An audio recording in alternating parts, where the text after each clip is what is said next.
Assalamualaikum warahmatullahi wabarakatuh.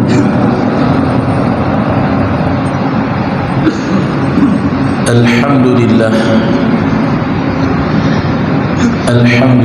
nahmaduhu wa nasta'inuhu wa nastaghfiruh wa na'udzu billahi min shururi anfusina wa sayyiati a'malina. من يهده الله فلا مضل له ومن يضلل فلا هادي له. أشهد أن لا إله إلا الله وحده لا شريك له وأشهد أن نبينا محمدا عبده ورسوله وصفيه وخليله. اللهم فصل وسلم وبارك على نبينا محمد وعلى آله وأصحابه إلى يوم لقائه. أما بعد. Hadirin hadirat jamaah sekalian, a'azzakumullah. Alhamdulillah, segala puji hanya bagi Allah Rabbul Alamin yang masih mempertemukan kita dalam majlis ilmu ini. Salawat dan taslim kepada baginda Rasulullah sallallahu alaihi wasallam, qudwah dan uswah kehidupan seluruh manusia yang ingin selamat menapaki jalan yang lurus. Baik, untuk tidak memperpanjang muqaddimah, silakan dibuka lanjutan dari surah An-Nisa. Kita baca dari ayat 142 sampai 147 biiznillah.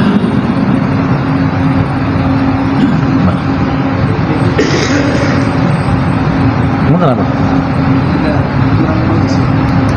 Coba.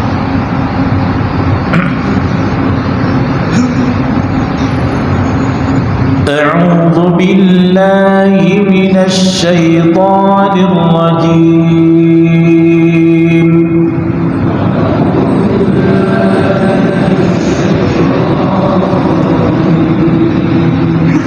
Bismillahirrahmanirrahim.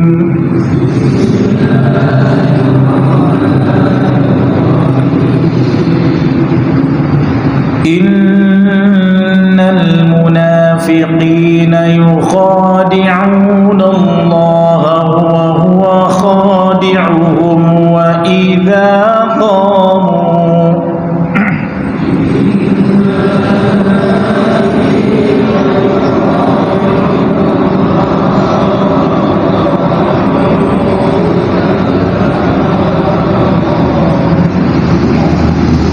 وَإِذَا قَامُوا إِلَى الصَّلَاةِ قَامُوا كُسَالَى يُرَاءُونَ النَّاسَ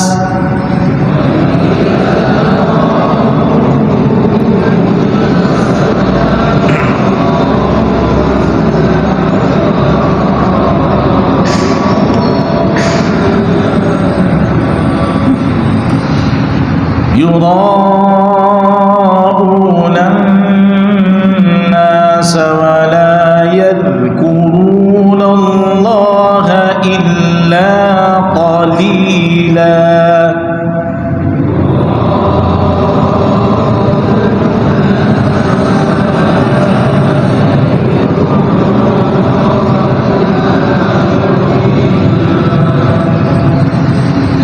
مذبذبين بين ذلك لا إله هؤلاء ولا إله هؤلاء.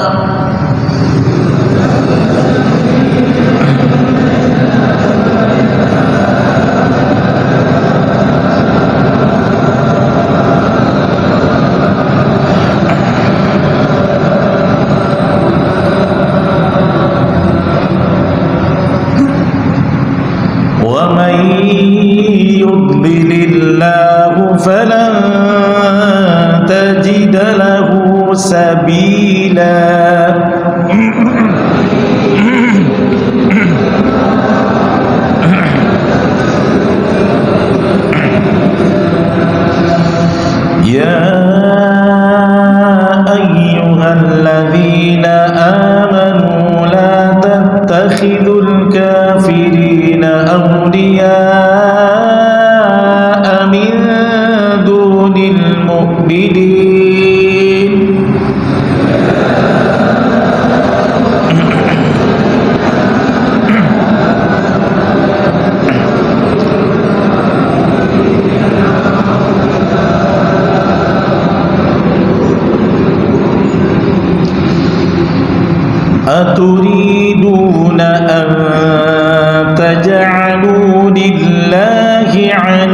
عليكم سلطانا مبينا.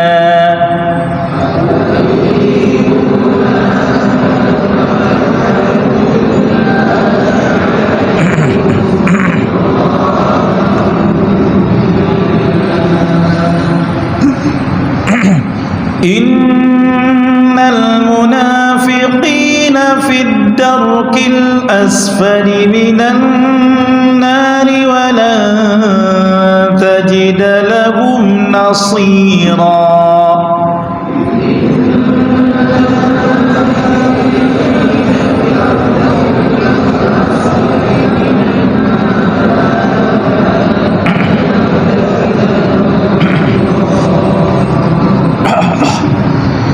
إلا الذين تابوا وأصلحوا واعتصموا بالله وأخلصوا دينهم لله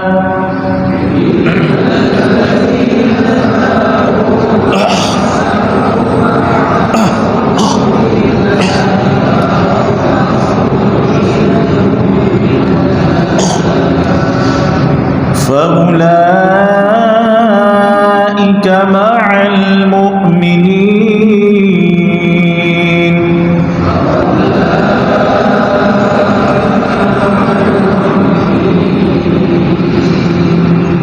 وسوف يؤتي الله المؤمنين أجرا عظيما.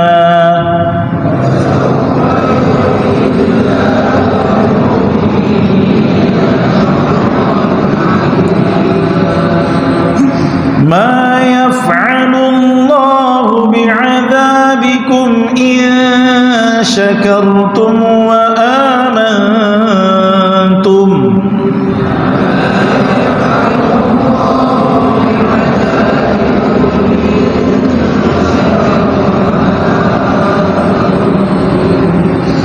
وكان الله شاكرا عليما.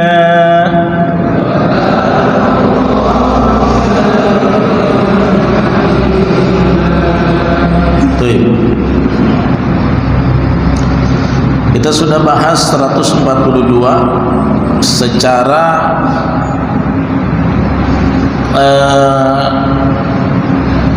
batin, ya, niatnya orang-orang munafik ketika sholat. Kita ulang lagi, apa kata Allah? Innal munafiqina, sesungguhnya orang-orang munafik itu yukhadi'unallah, mereka menipu Allah, wa huwa khadi'uhum, dan Allah membalas dengan menipu mereka.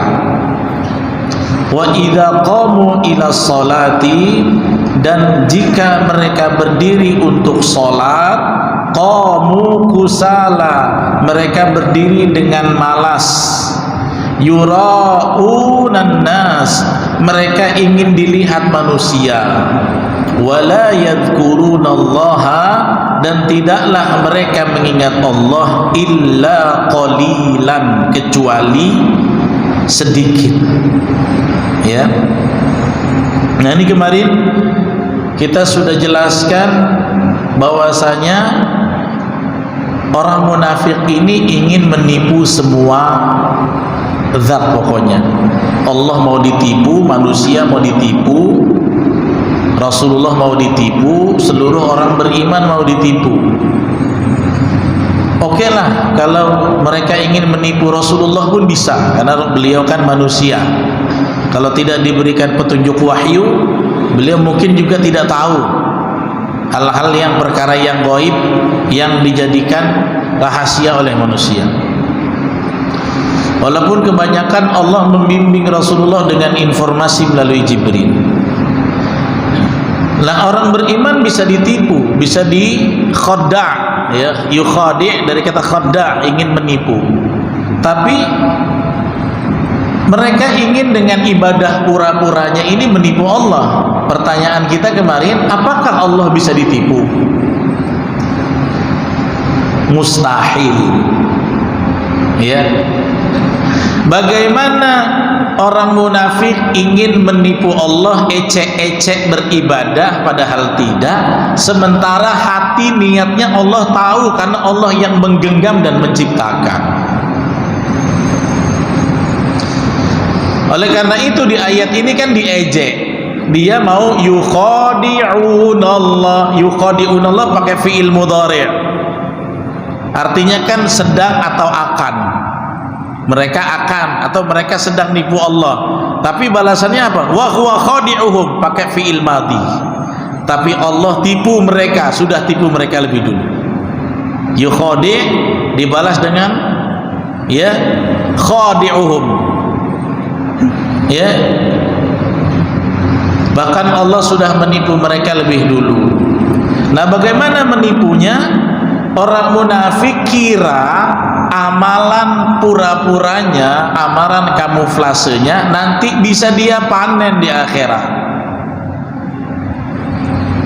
Makanya ketika di akhirat diceritakan, ketika dia lihat orang beriman ada cahayanya, dia mau ambil cahaya orang beriman itu. Padahal orang beriman sholatnya betul-betul, ya. Tapi ternyata mereka tak dapat cahaya.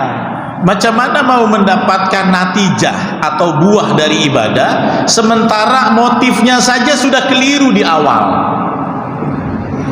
Bagaimana mau dapatkan pahala kalau motif hatinya, niatnya sudah rusak di awal? Oleh karena itu, hal tersebut ya diceritakan Allah dalam surat Al-Hadid. Dalam ayat yang lain, ketika orang-orang munafik itu terkejut-kejut dengan apa yang mereka dapati di akhirat, apa itu? Dikiranya mendapatkan nikmat, ternyata di belakangnya laknat. Ya, kemarin kita sudah bahas Al-Hadid ayat 13 sampai 15. Ya, itu Allah gambarkan, deskripsikan bagaimana keadaan orang munafik ketika dia tertipu dengan amalan dunianya yang kamuflase itu. Ya. Apa kata mereka? Yauma yaqulul munafiquna wal munafiqatu lilladzina amanu.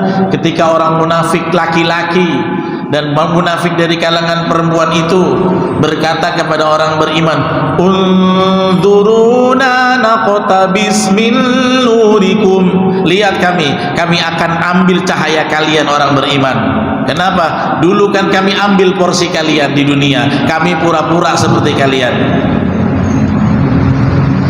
Kemudian dikatakan kepada mereka ketika di akhirat, kamu mau ngambil cahaya orang beriman, ya, qila rji'u wara'akum, silakan kamu lihat di belakang kamu. Orang beriman tuh di sisinya ada cahaya di akhirat. Kalian munafik lihat cahaya itu. Faltamisu nura, apakah kalian dapat cahaya? Ternyata tidak ada. Karena apa? Cahaya itu kan dari amal yang dilakukan karena Allah. Mana ada natijahnya kalau nggak karena Allah? Makanya ini buat pukulan buat kita juga. Kalau beramal jangan motif karena pandangan manusia. Bisa-bisa semua cahaya itu sirna. Apa saja. Saya mengisi kajian bukan karena pujian manusia. Santri menghafal Quran jangan gara-gara ingin pujian orang, karena ingin dibilang hafiz. Jadi imam ingin dibilang supaya imam yang bagus. Hancur amalan kita kalau begitu. Hati-hati. Jangan sampai syaitan mengungguli niat kita dengan mengkamuflase berbuat hanya karena manusia. Ya. Jadi misalnya saya jadi imam, dipuji semangat, giliran tak dipuji tak semangat. Ya. Itu karena berarti orientasi pujian manusia. Padahal kita sudah betul-betul melakukannya. Jangan. Kenapa? Faltamisu nura, cari cahayanya ada tak? Ternyata orang munafik tidak mendapatkan itu. Oleh karena itu dikatakan dalam ayat tersebut, ya, Allah turunkan bagi mereka ada dinding. Ya. Faduriba bainahum bisuril lahu babun, maka dijadikan buat mereka satu dinding, ya sur, yang ada pintunya. Dinding ada pintunya. Pintunya bagaimana? Batinuhu fihi rahmah. Di pintunya fihi rahmah, ini rahmat Allah. Tertulisnya rahmat Allah. Wa zahiru min qibalihil adzab. Pas dia buka pintu, ternyata di balik pintunya ada azab. Ketipu kan? Kita pura-pura ibadah, ternyata masuk surga juga, padahal amalannya bukan karena Allah. Pas dia masuk di akhirat pintu itu, saya dapat pintu rahmat. Ketika dia buka, min qibalihil azab, di balik pintu itu menunggu dia azab yang pedih. Tertipu tak nih? Dia yang dua kali tertipu, ditipu oleh Allah karena tipuannya. Makanya jangan main-main, ya. Buat kita yang mudah-mudahan jauh daripada sifat munafikin ini, tazkiyatun nafas kita apa? Kalau beramal, luruskan, tuluskan karena Allah. Dan yang namanya karena Allah bukan dari mulut. Saya ikhlas Ustaz, ya belum tentu. Sini nih ada orang yang bilang ikhlas, orang munafik juga bilang ikhlas. Saya ikhlas karena Allah. Orang munafik juga bilang ikhlas, tapi ikhlas bukan di bibir, buktikan di ketulusan hati, ya. Dan di antara amalan yang betul-betul tulus dan ikhlas karena Allah adalah amalnya ya, akan dia lakukan, akan dia dedikasikan, ya, walaupun dipuji manusia, hatta dihina manusia, ya. Misalnya santri menghafal Quran, pulang kampung dipuji, alhamdulillah mantap hafal Quran. Atau kebalikannya, pulang kampung tidak dipuji, justru ngapain ngafal Quran? Biasanya teroris tuh yang ngafal Quran tuh. Ngapain ngafal Quran? Hari ini orang udah sibuk cari serata 1, serata 2, serata 3, kok masih ngapalin Quran? Untuk apa dihafal-hafal? Habis itu dia mundur, maka ini belum determinasinya lillah. Kalau orang yang lillah, mau dipuji orang, mau dihina orang, aku tak peduli. Yang penting aku buat yang sampai Allah ridho. Ya, dedikasikan semuanya karena Allah. Kemudian dia teriak di ayat 15, yunadunahum, mereka menyeru kepada orang-orang beriman, alam nakum ma'akum, hei orang beriman, bukankah kami dulu sama kalian?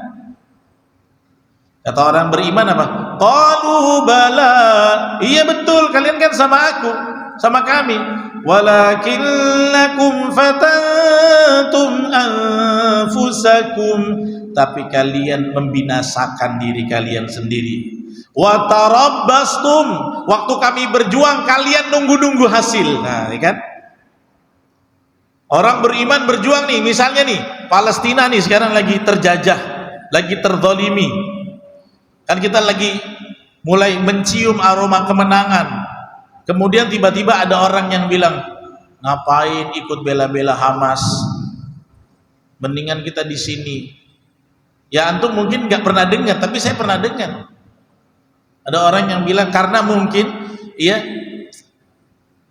bentuk ikhtiar politiknya Hamas beda dengan dia, akhirnya dia menyalahkan. Itu orang yang berjuang bersama orang-orang Gaza, Hamas itu adalah yang tidak sesuai dengan Quran dan sudah ada takdirnya begitu. Atau dia bilang, kenapa sih orang Islam itu, sekarang kan orang Islam yang dituduh-tuduh, kenapa kalian merusak blokade Israel dan mengambil wilayah Israel? Nah, yang ngomong ini nggak tahu bahwa dulu tuh wilayah Palestina. Sejak kapan? Sejak tahun 70-an sudah direbut sama mereka. Kemudian kaum muslimin di Palestina, di Gaza ambil kembali hak mereka. Coba Bapak Ibu pelajari tentang Palestina itu, tentang Israel. Tadinya nih segini Palestina, Israelnya itu cuma setitik kecil. Pura-puranya mau hidup berdampingan dan toleransi. Masuk. ambil kuasa, dibantu oleh negara adidaya, negara kafir adidaya bantu, lama-lama dipersenjatai, lama-lama dia numpang di Palestina, malah orang pribumi diusir oleh dia, dianggap itu dicaplok tanah warisan leluhur mereka. Indonesia kan mau dibuat begitu juga. Kita dibuat berdampingan dengan orang yang jelas-jelas tidak seideologi. Ya, nanti di sini nggak ada lahan lagi, dibikin lagi lahan, disuruh mereka tinggal, katanya hidup berdampingan dengan dalih toleransi. Lama-lama politiknya direbut dia, kekuasaan direbut dia, dan kita akan disepak dari negeri kita. Ya, hati-hati. Dan biasanya kedok-kedok penjajahan itu dengan apa? Ya, yang pertama investasi. Yang kedua, hidup berdampingan di atas toleransi. Coba ingat sejarah Singapura lah. Singapura tuh dulunya gimana? Singapura tuh dulunya siapa yang mimpin, Pak? Sebelum yang sekarang. Kenapa sekarang Singapura tidak boleh azan pakai mikrofon luar? Kenapa?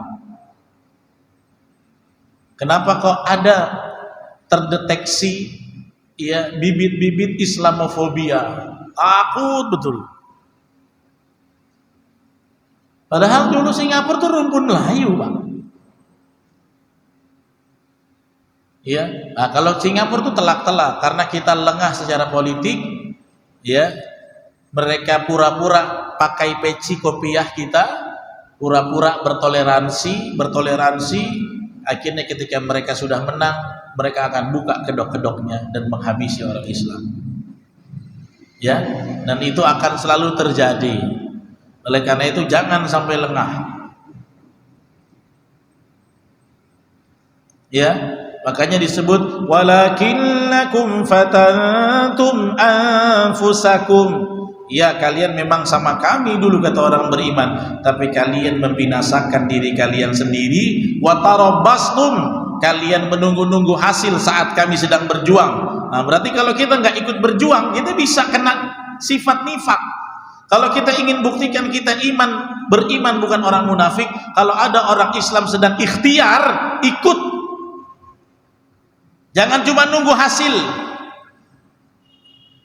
Ya, dari dulu kaum-kaum, bahkan golongan-golongan yang dipuji Allah adalah golongan yang membantu perjuangan kebaikan, baik para nabi dan orang-orang solihin. Ikut saja walaupun menang atau kalah. Banyak kok kisahnya. Ya, burung hudhud dipuji karena membantu Rasulullah, Nabi Allah. Semut dipuji Allah, bahkan anjing di Ashabul Kahfi, ya kan? Semua itu makhluk-makhluk selain manusia, tapi karena dia membantu gelombang kebenaran, akhirnya Allah puji mereka. Nah, hari ini kalau mau berjuang secara ilmu, aduh, jangan bilang begini, saya percuma Ustadz berjuang. Orang tuh lebih kuat. Berjuang itu bukan harus menang, tapi berbuat. Yang Allah lihat tuh bukan kau menang kalah, tapi kau berbuat. Ayo kita berdakwah, ya, sampaikan tentang akidah, sampaikan tentang tauhid, jauhkan masyarakat daripada syirik. Wah, percuma Ustadz, sekarang di TV kesyirikan sudah di mana-mana. Nggak ada yang percuma. Saya nunggu aja lah, berarti watarabbastum, sama kayak orang munafik, kamu nunggu hasil aja. Kalau orang beriman nggak mungkin, dia akan ikut berjuang. Walaupun kata semut, ya, di zamannya Nabi Ibrahim, walaupun saya cuma ambil setetes air, sampai hari kiamat tidak akan padam ini api, tidak apa-apa. Yang penting Allah lihat aku telah berbuat. Ya, ikhtiarkan tentang akidah ini, tentang dakwah ini, ikhtiarkan tentang ekonomi Islam, ikhtiarkan tentang politik Islam, semuanya harus diikhtiarkan. Boleh nggak kita nunggu nggak usah ikutan. Boleh ya, silakan, berarti ada kemunafikan. Makanya kan di surat Al-Hadid itu begitu. Kamu membinasakan dirimu, fatantum anfusakum wa tarabastum. Kalian terlalu banyak nunggu-nunggu ketika kami berjuang. Wa gharratkumul amaniyu. Kalian tertipu dengan angan-angan hatta jaa amrullah, sampai datang keputusan Allah. Wa gharrakum billahil gharur, dan kalian telah ditipu daya oleh makhluk penipu daya. Siapa? Syaitan dan iblis. Makanya nih, kita di kajian ini tidak ada pilihan. Kalau ingin termasuk orang yang mukminin, hatinya betul-betul karena Allah, bukan ciri-ciri orang nifak. Setiap perjuangan apa saja, ya, gelombang kebenaran, ikhtiar apa saja, dalam sektor apapun, terlibatlah. Jangan menunggu hasil, karena menunggu hasil dan menonton perjuangan itu karakter orang munafik. Ya. Nah kemudian, oke, itu niatnya. Terus model sholatnya gimana? Wa idza qamu ila sholati qamu kusala. Orang munafik itu kalau dia sholat, sholatnya malas-malas. Ya. Jadi ini min sifatil munafik, ya, fi ahammil a'mal fil Islam. Bagaimana orang munafik sudah punya sifat yang ternampak dalam perihal amal terpenting dalam Islam. Kan setelah syahadat yang penting sholat. Kalau sholatnya saja sudah jelek, maka jangan ditanya amal yang lain. Gimana zakatnya orang munafik? Kalau nggak ada yang tahu, nggak akan dia zakat. Itu orang munafik. Ya. Jadi gimana mereka berdiri sholatnya? Li'annahum la niyata lahum fiha. Tidak ada niat di dalam sholatnya. Wala imana lahum. Tidak ada keimanan, berdirinya sholat nggak ada keimanan. Wala khosyah, nggak ada rasa takut kepada Allah. Nggak ada rasa takut sama sekali. Wala yaqiluna maknaha. Dia sholat tidak memikirkan makna bacaan. Orang munafik itu, ya.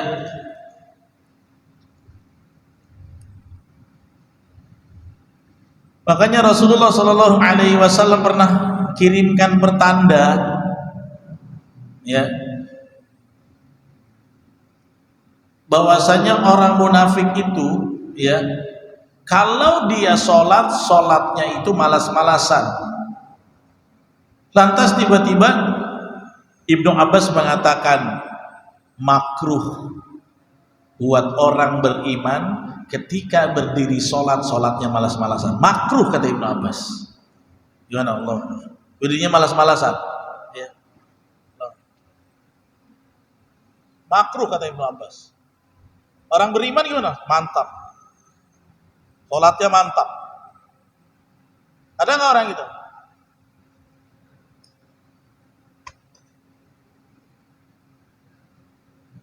Saya ini kan tukang traveling.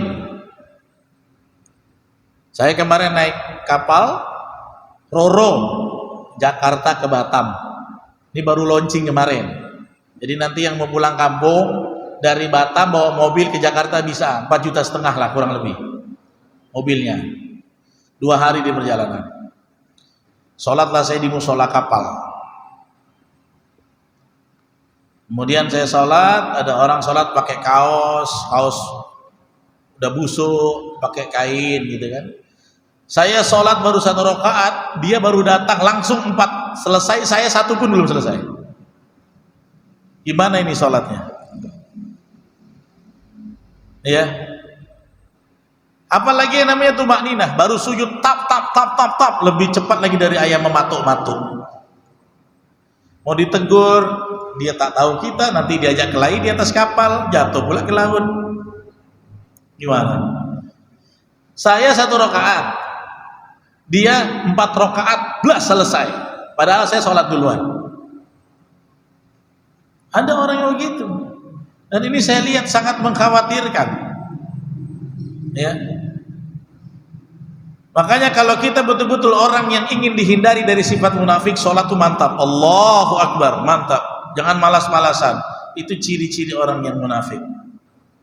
Makanya sampai Ibnu Abbas mengatakan makruh, ya, liman qama fi shalah takasulan.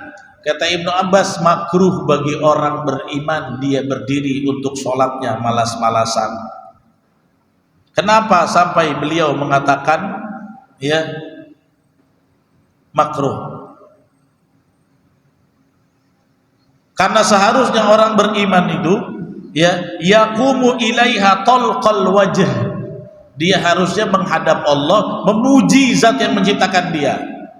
Dia sedang minta ampun kepada yang memberi ampunan, zat yang maha besar, kok malas-malasan? Maka kalau ada manusia dia lebih aware saat jumpa atasannya, tapi tidak aware saat dia sholat bertemu penciptanya, dia orang yang menghinakan Allah. Istihza'u billah.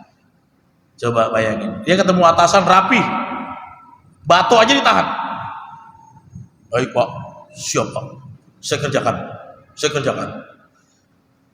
Itu manusia yang dia temui. Tapi ketika Allah Rabbul Alamin, baju tak diperhatikan, gerakan tidak diperhatikan, SOP tidak diperhatikan, kau menghinakan Allah tanpa kau sadari. Coba,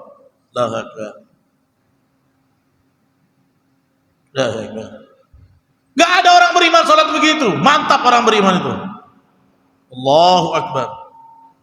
Kalau perlu dia khusyuk, ya. Makanya kadang-kadang orang beriman bisa terpapar kenifakan ketika dalam sholatnya betul-betul belum membawa hatinya dalam sholat, ya. Makanya di ayat yang lain surat At-Taubah ayat 54 disindir juga oleh Allah. Wala ya'tuna sholata illa wa hum kusala. Dan tidaklah mereka mendatangi sholat, ya, kecuali dalam keadaan yang malas-malasan. Maka ini adalah malas-malasan adalah gambaran dari hatinya. Gambaran dari hati dia begitu. Gambaran dari niatnya. Kalau orang yang niatnya mengharap ridho Allah di zat yang maha agung, mana mungkin dia malas-malasan. Ini yang saya hadapi, zat yang kasih saya rezeki nih. Ini yang kasih saya rezeki, yang kasih saya sehat, yang menghidupkan saya, yang akan mematikan saya, masih bisa malas-malasan. Jelas kalau terjadi itu berarti kemunafikan di dalam hatinya. Nauzubillah min dzalik. Yura'unal nas, mereka ingin dilihat manusia. Ya.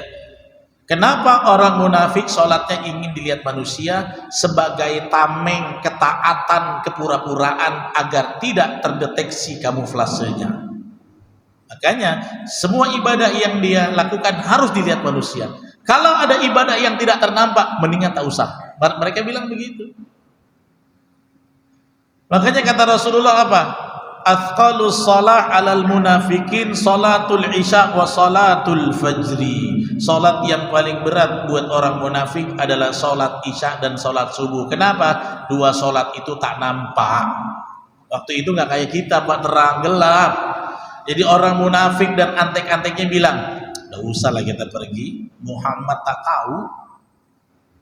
Salat subuh enggak tahu dia, kita gelap. Nanti kita sholat waktu nampak-nampak aja, zuhur, Jumat.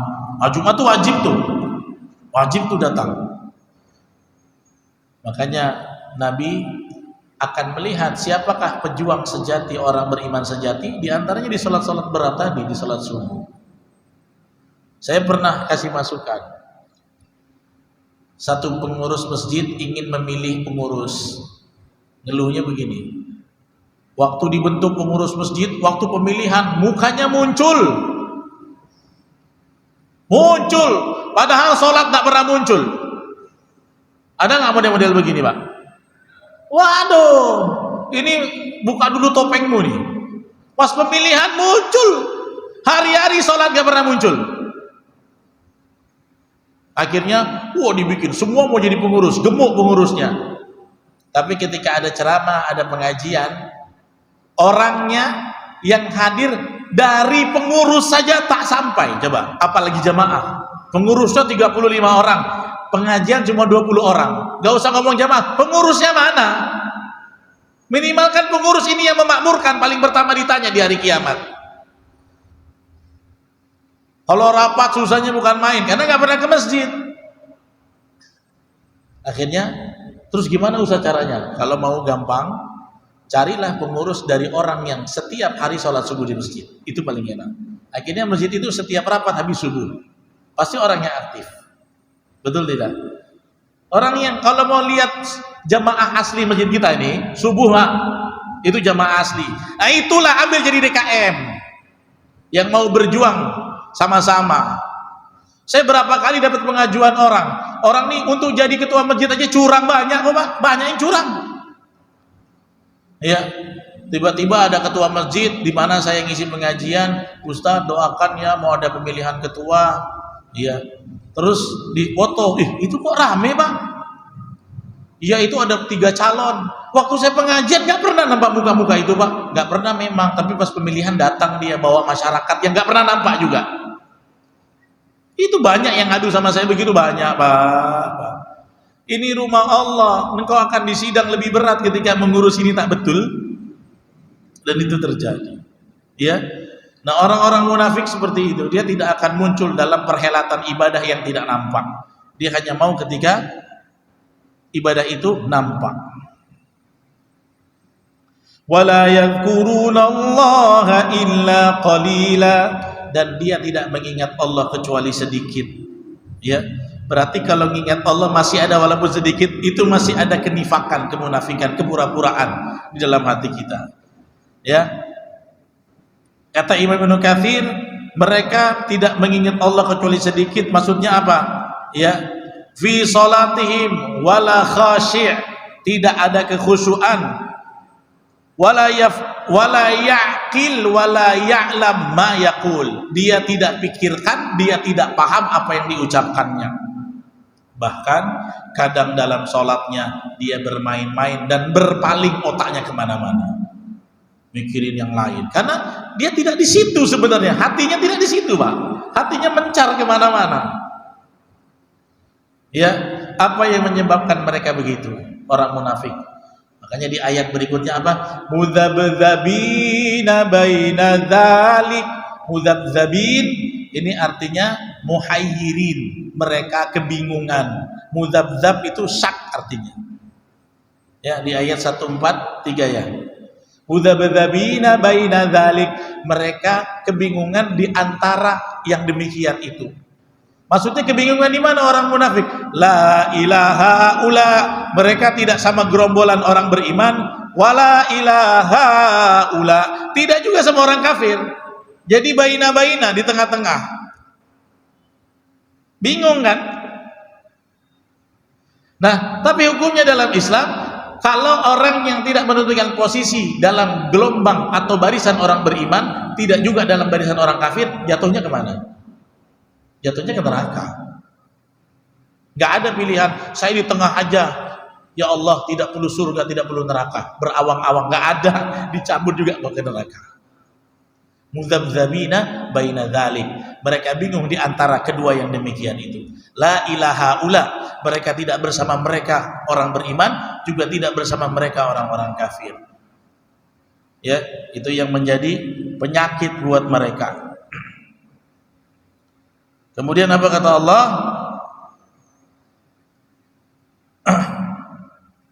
Ketika mereka kebingungan, wa may yudlilillah, dan siapa yang telah Allah sesatkan, falan tajida lahu sabila, maka tidak ada baginya jalan lagi. Kalau sudah tersesat, ya fala mudillalah. Kan gimana lagi? Dia pilih ambil jalan yang sesat, mau dikasih selamat jalan kemana lagi? Ya. Baik, ada pertanyaan silakan. Silakan. Waalaikumsalam.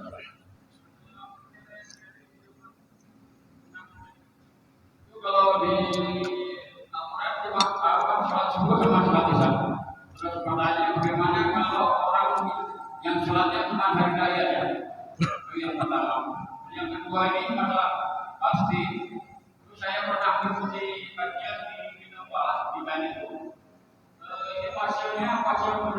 kafir, orang kafir untuk berpuasa. Pasalnya karena tahun 2004 itu umat Muslim yang akan menjadi pemimpin dunia. Terus itu dibuktikan dengan Mustafa Kemal yang pengkhianat di tas tahun. Dimana pas itu orang beramal itu akan terjadi tahun 2024 ini menjadi coba umat Islam menjadi pemimpin dunia. Makanya Waalaikumsalam. Apa tadi yang pertama tuh?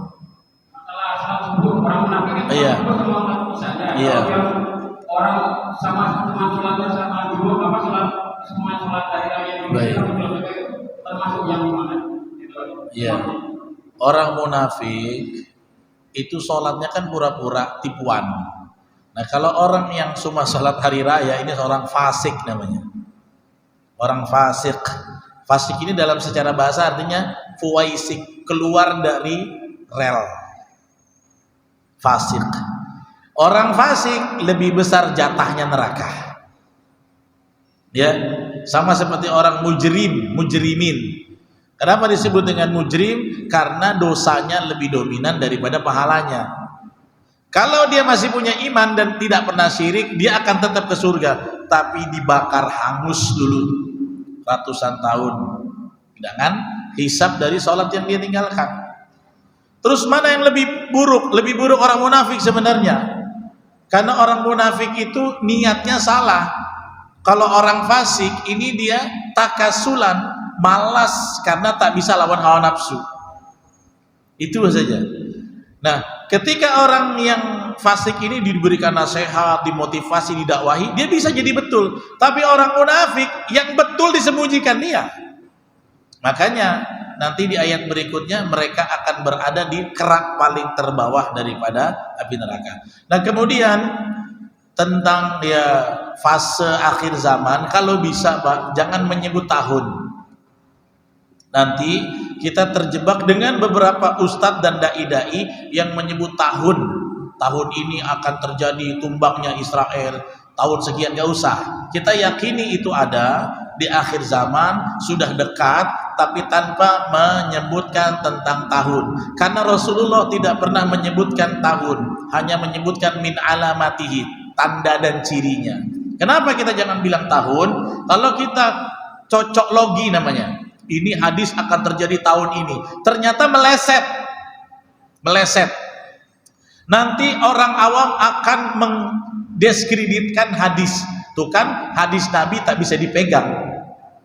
Makanya nggak pernah ada bilangan tahun, cuma ada tanda-tanda. Insya Allah ya, nanti ketika Israel itu jatuh, ini kan tanda-tanda kebangkitan. Berarti kan cium akhir zaman semakin dekat. Tapi ini bukan berarti sebentar lagi kiamat kubro, bukan. Ya, bukan. Karena tanda-tanda yang fatal, yang vitalnya belum nampak semua. Cuman kita sudah berada di akhir zaman. Jadi begitu. Kalau bisa gak usah sebutkan tahun, tapi insya Allah kemenangan semakin dekat. Kapan? Ba'da qalil, dekat gitu saja. Nanti kalau kita sebutkan tahun, takut memprediksikan seperti ramalan-ramalan yang berbahaya ini. Demikian bisa kami sampaikan, terlebih terkurang mohon maaf. Kita tutup dengan doa kafaratul majlis. Subhanakallah wa bihamdika, asyhadu an la ilaha illa anta, astaghfiruka wa atubu ilaik. Diinformasikan besok pagi jam 9 kajian muslimah di Al-Hidayah. Ba'da zuhur diundang untuk hadir Maulid Nabi di Zulfirdaus. Besok ba'da zuhur bersama kami Maulid Nabi di Masjid Zulfirdaus. Assalamualaikum warahmatullahi wabarakatuh.